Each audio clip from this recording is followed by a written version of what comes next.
आज हम पढ़ेंगे करंट इलेक्ट्रिसिटी क्या होता है। आप सभी को पता है जितने भी हमारे पास मटेरियल होते हैं, मान लीजिए हमारे पास एक मटेरियल है, ये सारे के सारे मटेरियल हमारे किस से बने होते हैं? हमारे एटम से बने होते हैं, मॉलिक्यूल से बने होते हैं। मान लीजिए ये हमने एक मेटल ले लिया, कॉपर का वायर, जिसकी शेप सिलेंड्रिकल है, और इस सिलेंड्रिकल शेप के अंदर हमारे क्या होंगे? इसके अंदर चार्ज होंगे, और उन चार्ज का जो मोशन है वो रूम टेम्परेचर पर क्या होगा? रैंडम मोशन होगा। रैंडमली चार्ज क्या करेंगे? मूव करेंगे। किसी भी एटम में जो चार्ज जो होते हैं वो चार्ज किस बेस पर होते हैं? जैसे हम बात करें प्रोटॉन पर, चार्ज हमारा पॉजिटिव चार्ज होता है। हम बात करें इलेक्ट्रॉन के बारे में, इलेक्ट्रॉन पर हमारा क्या होता है? नेगेटिव चार्ज होता है। अब देखिए करंट होता क्या है। जब किसी मेटल कंडक्टर के अंदर हमारे जो चार्ज जो होते हैं, मैं इसको एक बार यहाँ दोबारा ड्रॉ कर लेता हूँ। जब किसी मेटल कंडक्टर के अंदर हमारे जो चार्ज जो होते हैं, जो रूम टेम्परेचर पर रैंडम मोशन करते हैं, और उस कंडक्टर को जब मैं किसी इलेक्ट्रिकल फील्ड से कनेक्ट कर देता हूँ, देन ये जो चार्ज होते हैं, ये चार्ज पर्टिकुलर एक डायरेक्शन के अंदर फ्लो करना स्टार्ट कर देते हैं। इनकी जो मोशन होती है वो रैंडम मोशन नहीं होती, इनकी डायरेक्शन एक पर्टिकुलर डायरेक्शन हो जाती है। तो हम कहेंगे इस सर्किट के अंदर हमारा करंट फ्लो होना स्टार्ट हो गया। हम कह सकते हैं जो करंट है वो डिपेंड करता है किस पे? वो डिपेंड करता है हमारा चार्ज पे, क्यू पे। क्यू पे कब डिपेंड करेगा? जब चार्ज हमारे मोशन करेंगे। जब चार्ज हमारे मोशन करेंगे, और मोशन भी इन पर्टिकुलर डायरेक्शन के अंदर करेंगे, पर्टिकुलर डायरेक्शन के अंदर, तब हम कह सकते हैं कि हमारा करंट फ्लो कर रहा है। बेसिकली हमारा जो करंट है वो करंट हमारा रिलेट कर रहा है चार्ज से, चार्ज के मोशन से। अब देखिए इस सर्किट के अंदर चार्ज हमारे कब फ्लो करेंगे? इस सर्किट के अंदर जो चार्ज हमारे वो फ्लो करेंगे, वो चार्ज हमारे फ्लो करेंगे हायर, जो चार्ज हमारे फ्लो करेंगे यहाँ पर हायर पोटेंशियल से लोअर पोटेंशियल में हमारे चार्ज फ्लो करेंगे। बेसिकली इलेक्ट्रिकल करंट को हम रिप्रेजेंट करते हैं I से। जैसे कि हमने जाना करंट हमारा किससे रिलेट करता है? चार्ज से। तो यहाँ पर इसका हम फॉर्मूला ड्रॉ कर सकते हैं। I is equal to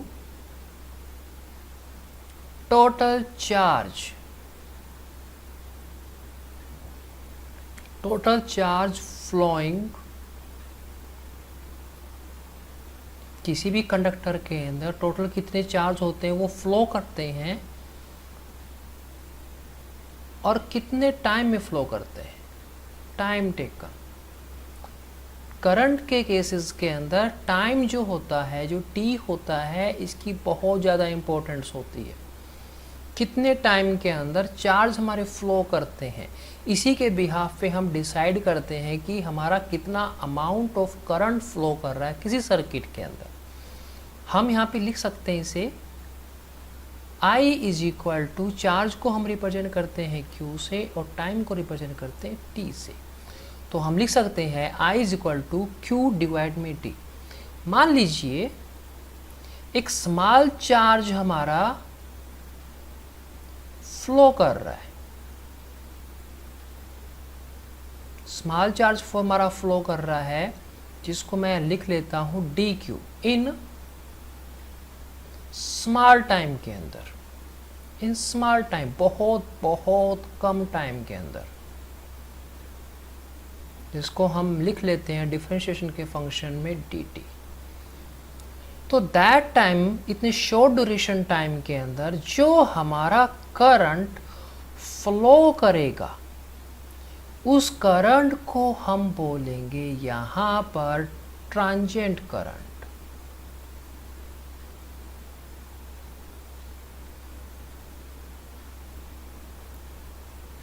transient current. Transient current क्या होता है? ट्रांजिएंट करंट हमारा एक शॉर्ट ड्यूरेशन के अंदर जो करंट फ्लो करता है वो हमारा ट्रांजिएंट करंट होता है। जैसे कि हमारा यहाँ पर एग्जांपल है लाइटनिंग। जब हमारी लाइटनिंग होती है उस टाइम में भी हमारा करंट फ्लो करता है, बट वहाँ पे जो करंट हमारा फ्लो करेगा वो करंट हमारा एक स्मॉल ड्यूरेशन के लिए करेगा, बहुत कम टाइम के लिए करेगा, तो उसे हम बोलते हैं ट्रांजिएंट करंट। हम इसको अलग तरीके से भी लिख सकते हैं। इलेक्ट्रोस्टैटिक के चैप्टर में हमने पढ़ा था Q हमारा जो चार्ज होता है वो क्वांटाइज्ड होता है, और इसको हम लिख सकते हैं Q is equal to N into E। N हमारा यहाँ पर क्या रिप्रेजेंट कर रहा है? नंबर ऑफ चार्ज, चार्ज की क्वांटिटी को यहाँ रिप्रेजेंट कर रहा है, और E यहाँ पर रिप्रेजेंट कर रहा है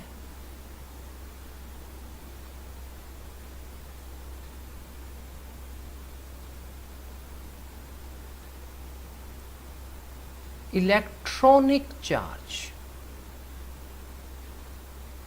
रिप्रेजेंट कर रहा है। तो अभी हम यहाँ पर लिख सकते हैं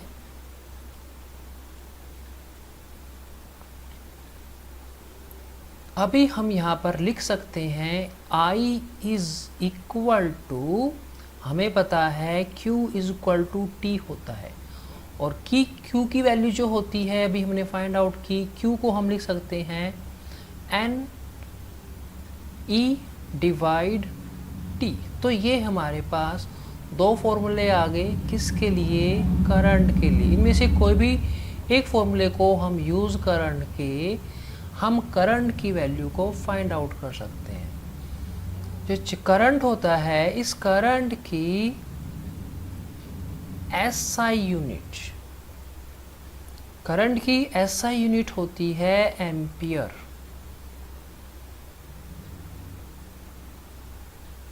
और इसको हम रिप्रेजेंट करते हैं कैपिटल A से। 1 एम्पियर करंट वैल्यू हमारे किसके इक्वल होता है? 1 ampere current is equal to 1 coulomb divide 1 second. हम कह सकते हैं कि 1 एम्पियर करंट हमारा क्या होता है? मान लीजिए इस सर्किट के अंदर से, इस सर्किट में से हमारा 1 कूलम चार्ज को फ्लो होने में टाइम लगता है 1 सेकेंड। 1 सेकेंड के अंदर 1 कूलम चार्ज हमारा फ्लो हो जाता है सर्किट के अंदर। तब हम इसे कह सकते हैं इस सर्किट के अंदर हमारा जो करंट फ्लो कर रहा है वो फ्लो कर रहा है हमारा 1 एम्पियर। चलिए इस बेसिस पे हम एक न्यूमेरिकल्स यहाँ कर लेते हैं। यहाँ पर हमारा क्वेश्चन गिवन है, इफ़ 3.5 इंटू 10 की पावर 17 है, ये यहाँ पर थोड़ा गलत हो गया, यहाँ पर 10 की पावर 17 है, ये 10 की power 70 electron pass through a wire in 0.5 second. 0.5 second के अंदर हमारे कुछ इलेक्ट्रॉन फ्लो करते हैं। Calculate the current through it, इसमें से कितना करंट फ्लो होगा वो हमें फाइंड आउट करना है। चार्ज ऑन ईच इलेक्ट्रॉन, हमें पता है एक इलेक्ट्रॉन पर चार्ज कितना होता है, वो चार्ज होता है 1.6 इंटू 10 की पावर माइनस 19 कूलम चार्ज होता है। चलिए हम इसका सॉल्यूशन करते हैं। फर्स्ट ऑफ ऑल हम यहाँ देख लेते हैं हमें गिवन क्या है। यहाँ हमें गिवन है n की वैल्यू, चार्ज हमारे कितने परसेंट है। n की वैल्यू हमारे पास गिवन है 3.2 इंटू 10 की पावर 17। टाइम गिवन है, टाइम की वैल्यू यहाँ पर है 0.5 सेकेंड के अंदर। ई की वैल्यू गिवन है 1.6 इंटू 10 की पावर माइनस 19 कूलम। क्या फाइंड आउट करना है हमें? यहाँ पर फाइंड आउट करना है आई की वैल्यू। तो हमें पता है, वी नो दैट, हमें अभी अभी हमने कैलकुलेट किया है आई जो होता है वो किसके इक्विवेलेंट होता है? Q डिवाइड में T एंड NE डिवाइड में T। ये हमारे फॉर्मूलेज होते हैं जो हमारे आई के इक्विवेलेंट होते हैं। अब यहाँ हम कौन सा फॉर्मूला यूज़ करके हम सॉल्यूशन करेंगे वो डिपेंड करेगा हमारे पास गिवन क्या। देखिए यहाँ हमारे पास N गिवन है, यहाँ हमारे पास E गिवन है, यहाँ हमारे पास T गिवन है। तो यहाँ पर हम इस फॉर्मूले को यूज़ करके I की वैल्यू को निकाल सकते हैं। चलिए सॉल्व करते हैं। I is equal to, value हमारे यहाँ पे होती है NE डिवाइड T। इस फॉर्मूले को यूज़ करके हम I की वैल्यू निकालेंगे। I is equal to N की वैल्यू हमारे पास यहाँ गिवन है 3.2 इंटू 10 की पावर 17 और E की वैल्यू यहाँ हमारे पास गिवन है 1.6 इंटू 10 की पावर माइनस 19। टाइम हमारे पास यहाँ पर गिवन है 5 सेकेंड। अब हम करंट की वैल्यू को निकालने के लिए इसको सॉल्व करेंगे। 3.2 इंटू 1.6 इंटू 10 की पावर 17 माइनस 19 को हम यहाँ पे सॉल्व करेंगे। 5 है, इसको 10 को रिमूव करेंगे तो हम यहाँ पे लिख सकते हैं 10 की पावर 1, 5 के डेसिमल पॉइंट को रिमूव करने के लिए।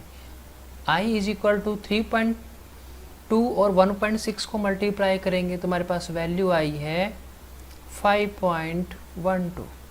इसको सॉल्व करेंगे दैन हमारे पास वैल्यू जो आएगी 10 की टर्म में 10 की पावर माइनस 1 डिवाइड 5।